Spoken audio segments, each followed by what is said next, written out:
Hi everyone, good morning. I'm going to report to you my second topic, which is all about the class size and student achievement. So when we say class size, it is the number of students in a class. How this class size affect to the students' achievement. So let's have first the introduction. According to our reference book, that the parents and educators almost universally identify small classes as a desirable attribute of successful. So according to the book, the parents and educators believe that the small size affect or have a contribution to the success of an individual learners to the educational system, and the class size reduction initiatives have been implemented widely. So because of that, the small class have been implemented to some countries. So in developed countries where access to primary and secondary education is essentially universal, but the quality of education is varied. So sa mga developed countries, the educational system are universal, meaning they have the same purpose, they have the same goal, the same aim, but they have different educational system. They have different ways how to achieve that main goal. Another, researchers are encountered with identifying specific treatments to improve students' outcomes. So the many researchers they work hard to find the treatment how to achieve the success or how to obtain the students' outcomes to become a better outcomes, such as reducing class size, increasing teacher salaries, or expanding teacher education. So the researchers have gone so far, they research some mga respondents with regards to this topic. Then, developing countries are often still dealing with a trade-off between increasing access to education and improving the quality of existing education. So the developing countries, they made a trade-off to the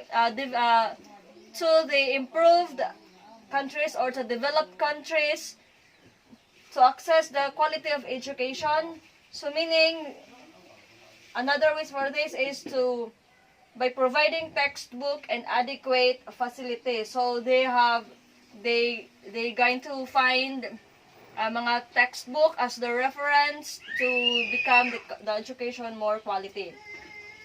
Then the social and family background conditions, not the quality of school inputs, largely determine a student's academic success. So according to Kuhlman 1996, that one factor so that the quality of education or the individual learner's success because of the social background, because of the family background. So that is according to Kuhlman. Then the class size and student achievement across countries. So the ratio of pupil-teacher are generally lower than the actual class size in some countries. So sa mga developing countries, the class size for a specific area has a small ratio. For example, subject nga music, arts, or physical education. So mas smaller class size compared to the regular subjects.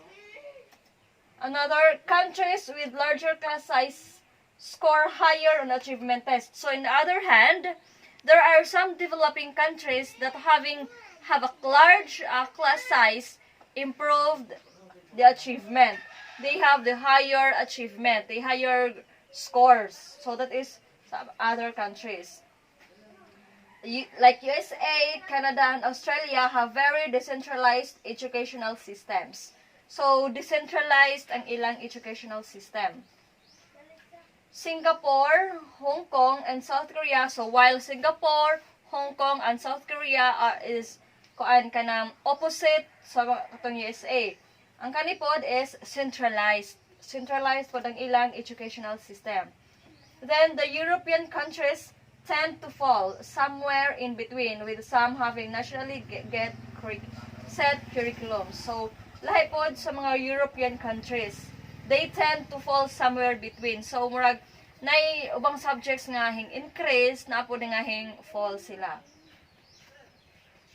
So, in Germany, entrusts curricular decisions to each of its 16 states. Some countries have national tests while others do not. So, in other countries, like us, Philippines, we have the national tests, like the National Achievement Test. So, different kinds of tests sa Philippines. We have the INCAI, the National Career and Assessment Evaluation, and so many. Then, the modeling class size and student achievement empirically. The typical approach taken towards modeling the effect of class size on the student achievement is to estimate an educational production function.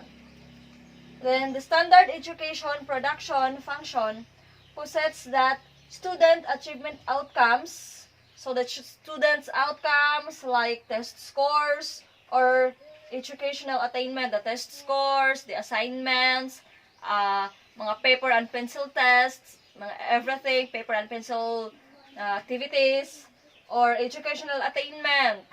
Okay. So, depend on, so kanto, nagdepende sa ilang characteristics. So, those mentions depends upon the individual, the learner's characteristics, such as the innate ability. So, number one is the innate ability. According to some researchers, that one factor of the individual's achievement is the social or family background. So, mauni siya, such as innate ability. Family background, I already mentioned that one. Such as parents' education and income. So, ang parents' education is very kanang influential. Then, family and classroom feature. So, one factor is the classroom feature. So, dapat po di ay ang imong classroom. So, mura siya kanang makagani po siya, makakonvince po sa learners. Such as class size, or teacher's experience, as well as neighborhood, school, and district effects such as percentage of the school that is low income and expenditures per pupil. So there are a lot of factors to standardize the education. There are a lot of factors to get the high standard quality education. So katong gipang mention, those are the factors. Then, another one, the average performance of the class is increased by time spent by the teacher in educational activities. So, one, sana. However, the average is increased more by those activities which affect the whole group.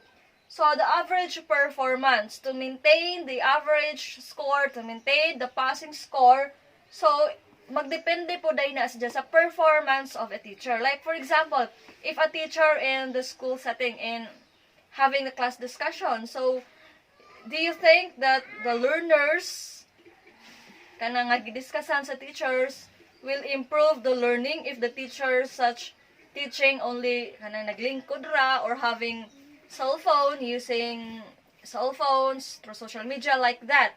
So, wala jud siya, meaning kung naman ganing small ra jud siya, small ra ang learning sa bata kung dili ihatag kung walay passion ang teacher sa pag-teach. So, however, the average increase more by those activities which affect the whole group. For this reason, teachers will focus on the overall performance of the class.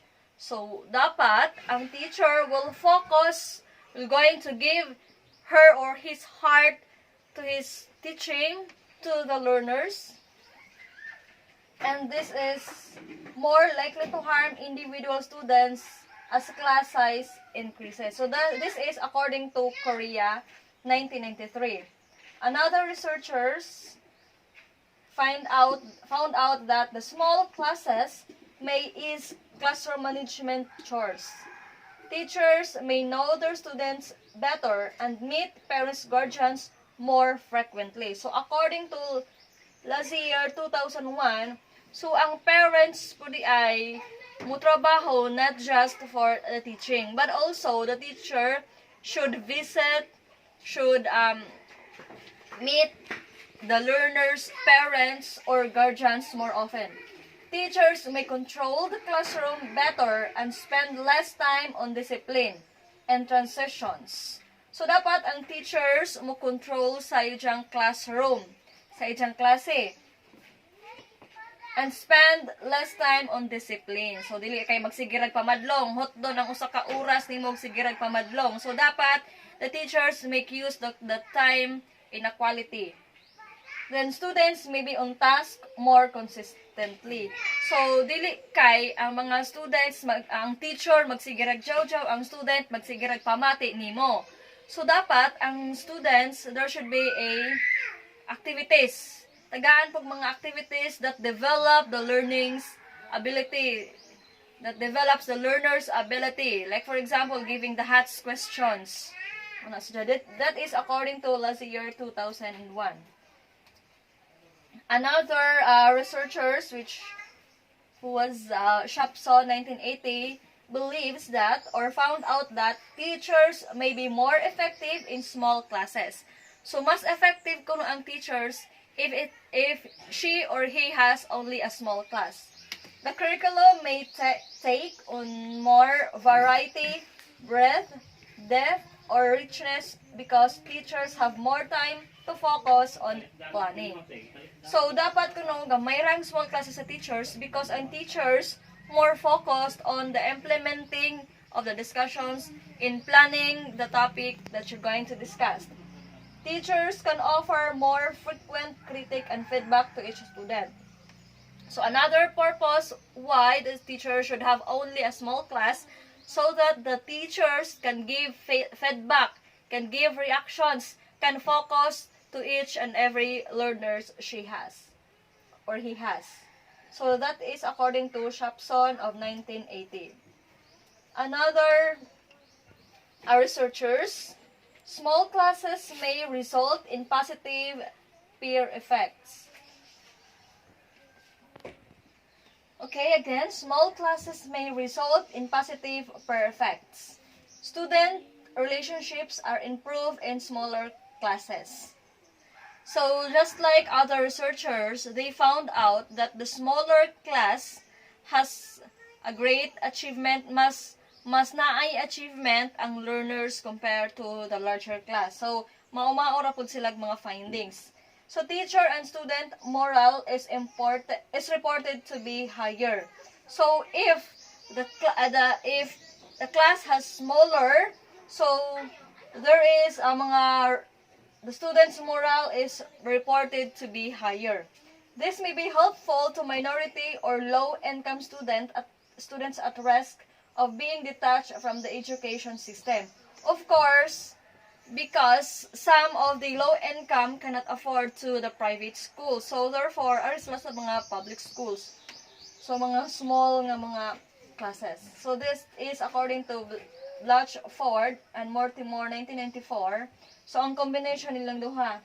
Then, Copper 1989, Fain in the year 1990 and 1998. So, there are lots of researchers found that the smaller class is better than the large class because, according to their findings, smaller class can have more achievement, higher achievement compared to the larger one. So, the policy implications and conclusions. Okay, smaller classes do result in higher student achievement for some students and some classes. So, just like what I said, that the smaller classes have the higher achievement. The learners have higher achievement. Then, the increased demand for teachers could result in deterioration of average teacher quality, offsetting any small class gains and an increase in average teacher salaries, imposing even more cost on small districts.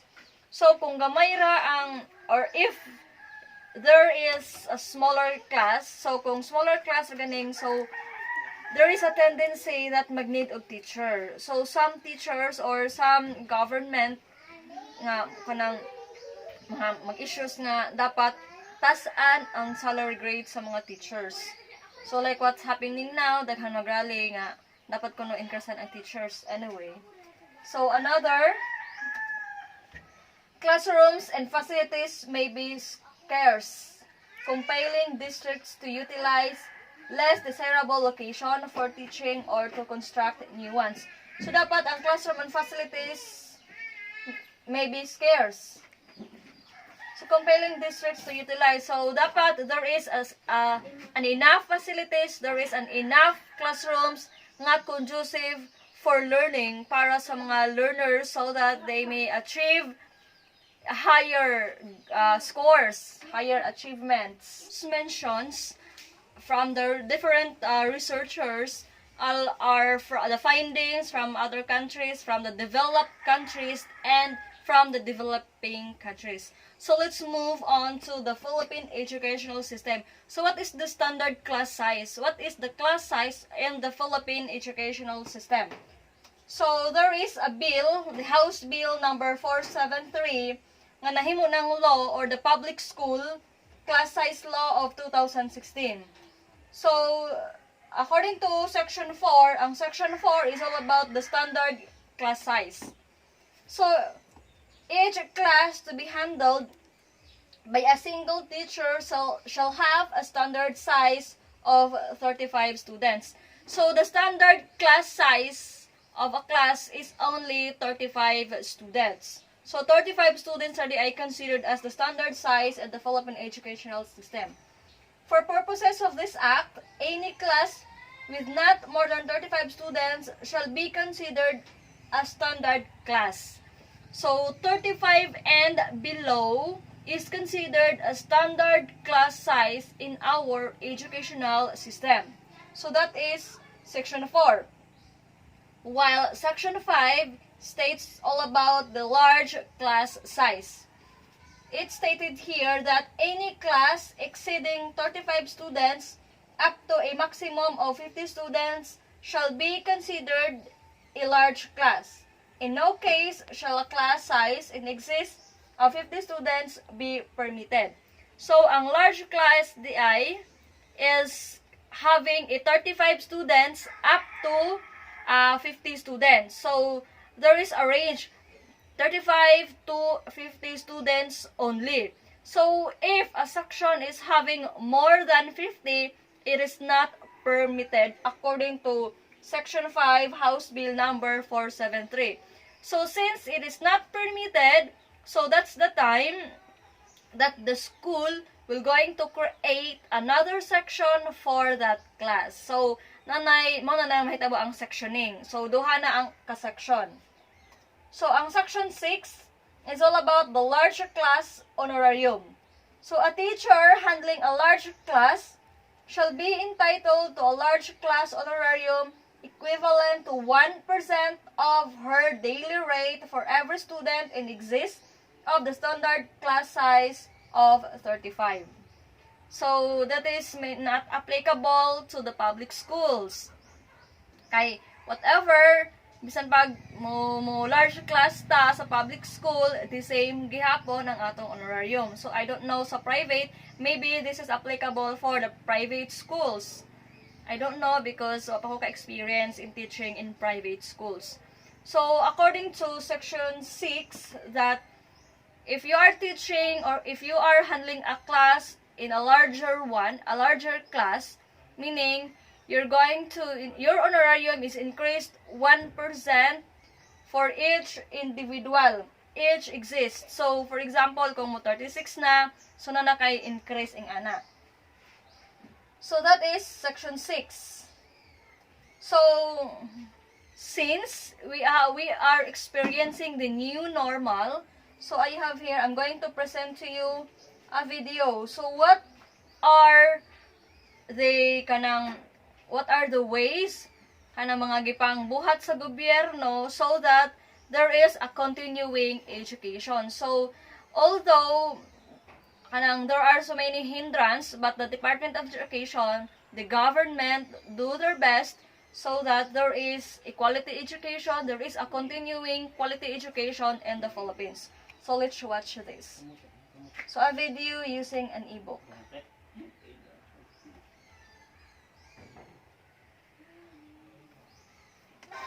Since the Department Department of Education has yet to decide on the final date of the opening of classes, and with the IATF prohibiting children and individuals aged 0 to 20 years old to go outside of their homes, DepEd is now planning to integrate the use of electronic books or e-books as part of the new normal in teaching students as COVID-19 continues to be a threat in the country.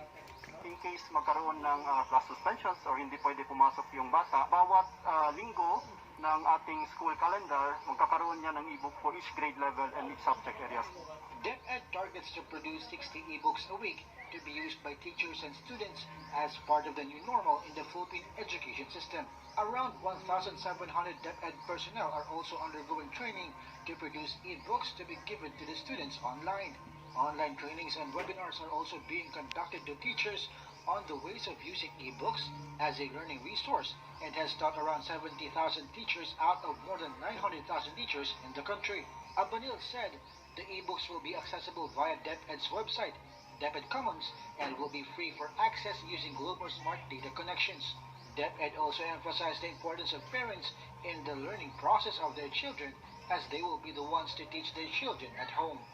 Ang DepEd, makapagbigay kami ng mga activities, makapagbigay kami ng tools sa inyo using technology, pero nasa magulang talaga ang pag-supervise ng mga bata para gagamitin itong mga tools at mga activities na to para matuloy naman ang mga pag-aaral ng ating mga kabataan.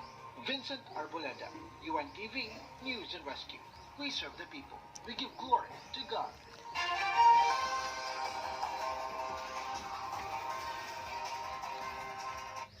Okay, so since there is a rule or sa man kanang implementation of the government that 20 years old and below dili pa mo allowed nga mo gawas, di ba, sa atong quarantine period nowadays.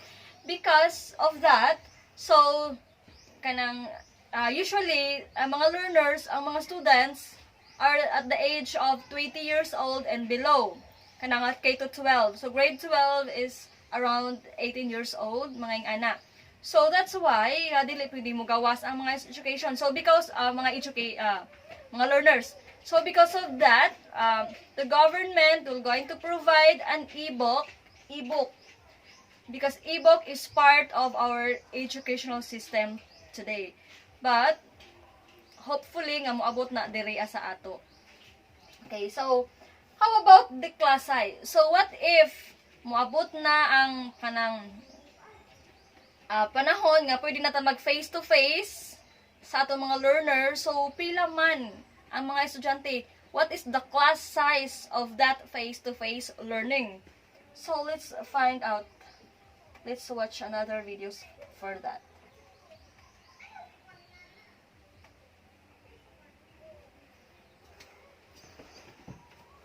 Magandang araw mga mama at sir. Ayan, pabor ba kayo na limitahan sa 15 hanggang 20 ang estudyante sa isang classroom?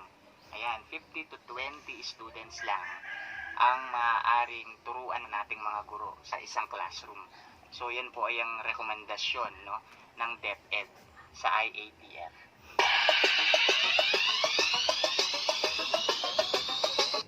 Ayan, ito po ay isa sa mga pinaka-latest update ukol sa pagbubukas ng klase.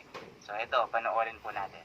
Sa larangan naman po ng edukasyon, ano po kaya ang maaasahan ng mga estudyante natin sa grade school at high school pagdating sa tinatawag nating new normal? So siguro tatanungin po muna natin si Sir Abram ng Department of Education. Sir?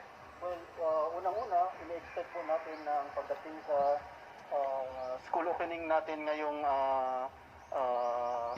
pasukan, ang ina-expect ko natin na maliliit yung mga class sizes natin. Primarily dahil kailangan natin ma-implement yung strict na social distancing measures. We expect na magkakaroon lang ng mga 15 to 20 students bawat klase pagdating nitong upcoming school opening.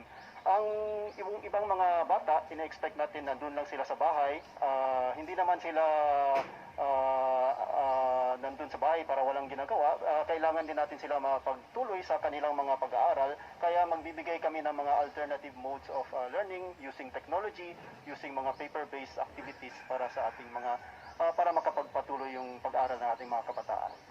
kung ano naman po ang kanilang naiprepara na plano para naman po masiguro ang kaligtasan ng ating mga guro. At hindi lang po guro, pati po yung mga ibang nagtatrabaho sa loob ng isang paaralan. So, umpisahan ho natin uli kay Director Director Abanil, I'm sorry. Oh, well, unang-una, no, hinahanda na namin yung schools. Regular namin to dinidisinfect yung schools para to ensure na hindi magkahawaon yung ating mga kabataan at ating mga guro. Secondly, we're also conducting mga online trainings na para sa ating mga guro para to ensure na handa sila pagdating dito sa panibagong sitwasyon natin sa upcoming school year at pwede silang mag-conduct ng mga klase kahit hindi nasa bahay yung mga ating mga kabataan. And we are also working on putting up mga quarantine areas din namin sa ating mga school facilities para ma-ensure naman natin na maging safe yung ating mga teachers at ating mga bata kung sakaling mayroon mang magkakaroon ng symptoms dun sa ating mga sarili-sariling mga guro. Ayan, mga madam at sir, napanood na natin. Pabor po ba kayo na 15 to 20 students lang sa loob ng classroom na para daw masunod yung tinatawag na physical distancing? Ayan, no? O mas okay para sa inyo yung online na lang, wala na muna talagang papasok, no, sa paaralan para talagang mas ligtas. Okay? So, iba-iba yung opinion nating mga teachers. Sa akin siguro yung opinion ko, parang okay lang din naman yon kung yun yung pinakamagandang plano, no, yung pinakamagandang plano na pwede nilang i-implementa, no, para sa paglaban nga dito sa ating kinakaharap na COVID-19 pandemic.